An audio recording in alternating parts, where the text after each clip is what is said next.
loose again. Edwards off of Riley. Like the back down of Edwards. They hand it off to Johnson. Boise State has won.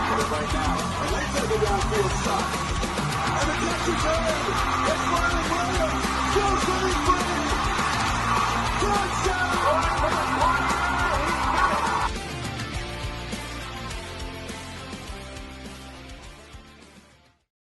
All right, everybody. Welcome into another edition of the Gridiron Uncensored podcast. Brendan today, just me. It's good to be back. We've been on vacation, doing 4th of July, obviously, this last weekend. So getting back into it's good. We're rolling through the ACC previews. And Duke, clearly you're on board. Forgive me for looking like shit today. Don't feel well. Got 3 kids. And I've been getting pushed around on College Football 26 by bunch of children, so that's been wonderful. But either way, let's talk some football. I want to hear enough about me, right? Let's talk about you guys. So Duke, we kind of look back, we go 2024 when we do ththese previews, just a quick look, and then we move into coaching, portal, and all that type of stuff. So pulling up 2024 schedule, obviously you guys know 9-4, 5-3 in conference, and really was a good year. After Riley Leonard moved on to Notre Dame, you brought in Malik Murphy. You're kind of curious how this whole thing is going to play out. Manny Diaz is there. And really it went well. Georgia Tech that's a loss. That's a good team though. Even this year, that's a team you need to watch out for. SMU, same thing. Tough loss in OT. And then getting whopped by Miami. That kind of, caught everybody off guard, I think. How big of a loss. And then the bowl game. And look, that's a smackdown, but it counts. It counts. Can't say it doesn't. Okay, tell the same thing to Florida State fans. But we get why. We know why it happened, right? We understand why things go the way they do. So regardless of that, great season, kind of building off the 2023 year. Can you do it again? Can you push that 10-win envelope that every Duke fan is hoping for? And, a lot of people, I think, lay Duke off to the side because they think, they're just basketball. No, this is a team that can have a really good football program. And they have the last 2 years. They've been solid. After Leonard got hurt, things changed. Got it. 2024, you're still in that 9-win. Let's see what can happen. Now, moving into 2025, coaching changes. Really none outside of running back coach. I think it was a nice hire. Bringing in Foster. I mean, the dude's been around the block. He's coached plenty of guys, a couple in the league, a couple All-American types. So I think it's a good get for Duke. But outside of that, I always talk about, like culture and trying to build that culture. And Duke's doing that. They've got continuity. They've got returning production, good returning production. They're at 59%. Veteran quarterback. I'd call Mensa that. You went out and you snagged him. We'll talk about him in a minute. And then we'll look at schedule. So I usually have the 4 things, what tells me if you're a contender or not. And, we'll talk about all that schedule and all that stuff later. So 2024, blah, blah, blah. You see it, it. Let's move on. Talk 25. We just did a little bit about coaching. Continuity is huge. Same staff effectively. And you're building that culture. Manny Diaz being aggressive, hard-hitting, playing sound football. But what needs to change, obviously, from last year was the offense. 108th in offense last year. Horrible. I mean, just not good at all. And let's not kid ourselves, right? Defense, though, was nice. 58th. You're in that middle realm.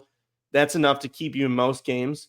And as long as your offense is pushing. But imagine if the offense wasn't 108. How high up would that defense be?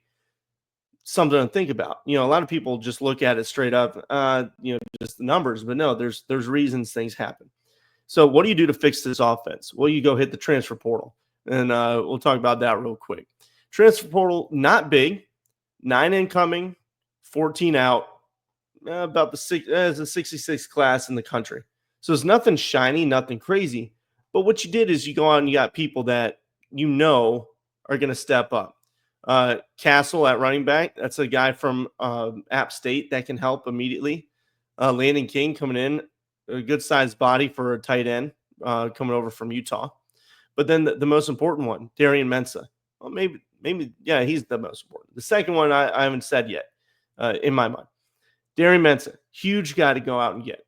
Okay, very important. Even Malik Murphy was solid. I think he's a good quarterback, and I think he showed a lot. But he's still 12 interceptions. That's too many. You got to bring that down below, 9, even more, for being honest. But still, 9 and less, that's pretty solid. But still, 26 touchdowns, passing, and then rushing. It's solid. Is not what you're expecting from him, really. We're talking about Malik Murphy. A lot of sacks and everything else played into that. I think it was 12 on the year. But I was just kind of expecting more out of the running game, and obviously it wasn't what you got from Riley Leonard.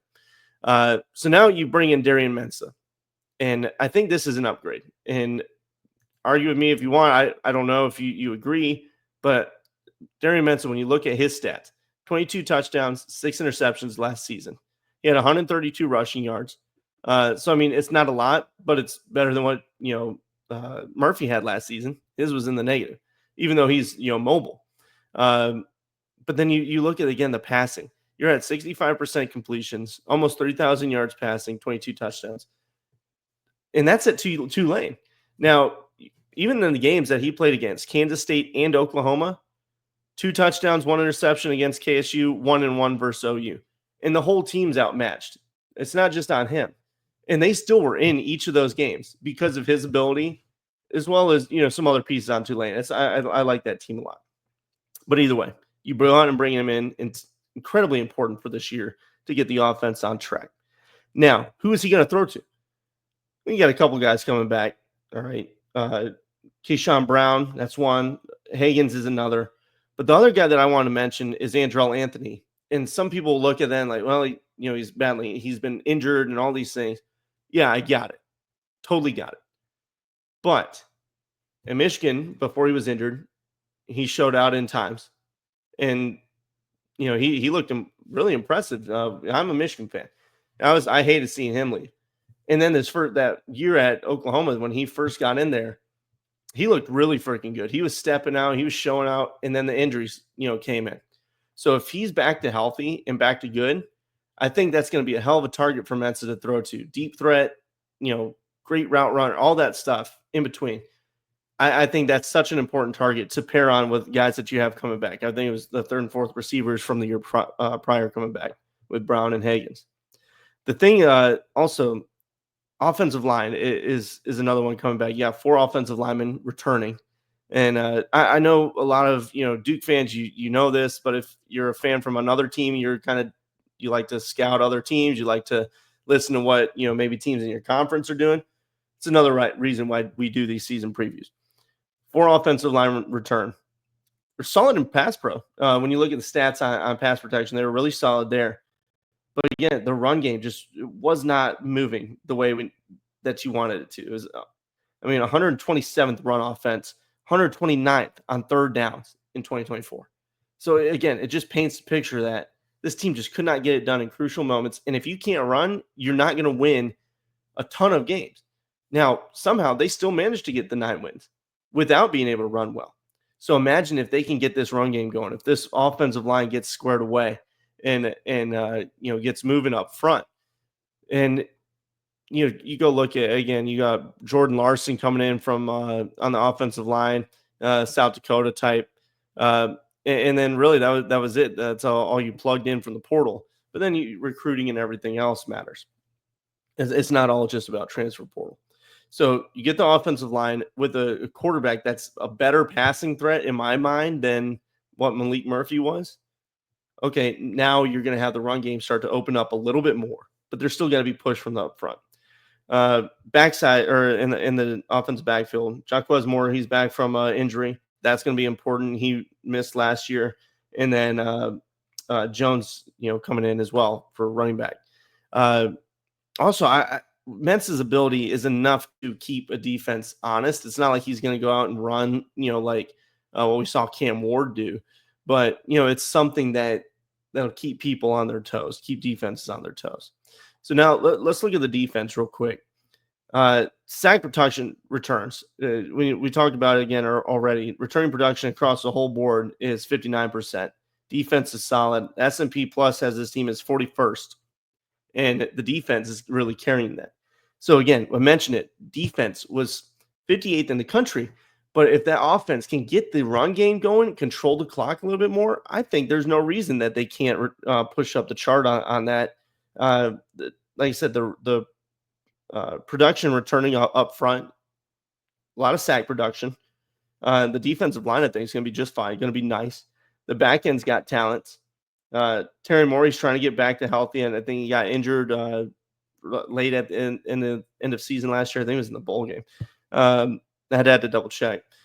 But I mean, you've got guys. If he can get back to good after fall camp, okay, that's more depth. Guys that have been there, that have played. Chandler Rivers is a guy that's played. Caleb Weaver as well.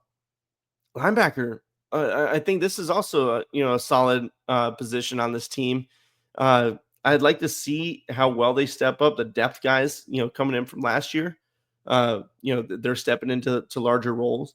But yeah, I don't know. I think this is a team that's going to step up and really surprise people. So I mean, we're talking about that. Let's talk about the schedule real quick. Like I said, sorry, I'm a little off. I'm feeling like crap right now, but the show must go on. I'm sweating like a whore in church. Schedule. Let's talk it. Bringing it up right now. 2025 schedule. All right. Look at who you play in week 3. What a game that's going to be. All right. So start off Elon. Take that win. You get, maybe some kinks worked out, knock off any of the rust that, that's finishing coming off after fall ball. And then you play a tough game right here at Illinois, or against Illinois, excuse me. It's going to be in Durham. But that's a massive game. And people might shake it off as not important when you look at all these lists that, a lot of college football folks put out. Well, it's Illinois, it's not that big of a deal. They'd rather see, Georgia play whoever, Clemson play whoever.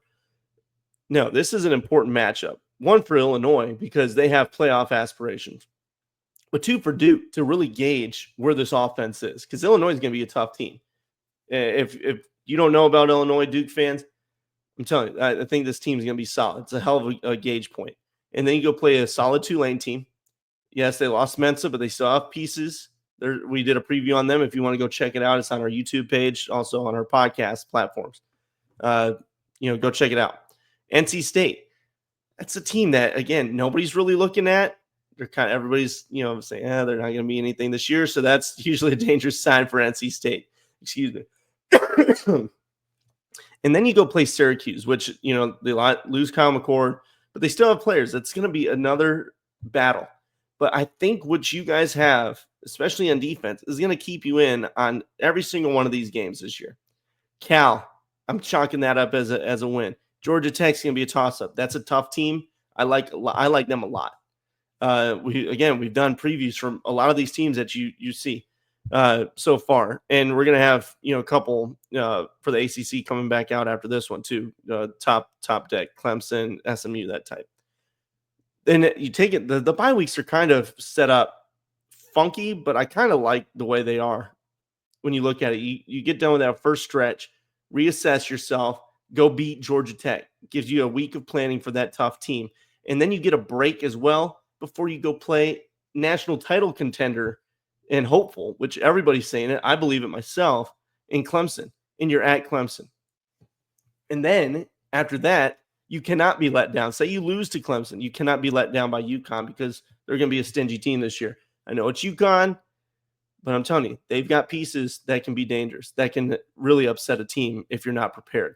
Virginia, I think you guys are going to get that. North Carolina, again, I think that's a win. And then Wake Forest. So when you look at this and you look at the over-under from Vegas, it's at 6.5. Yeah, I see the over on that. I think Elon's a win. Chalk up Tulane, NC State, Syracuse. I'm calling those wins in Cal. So, I mean, 4 wins or 5 wins right there.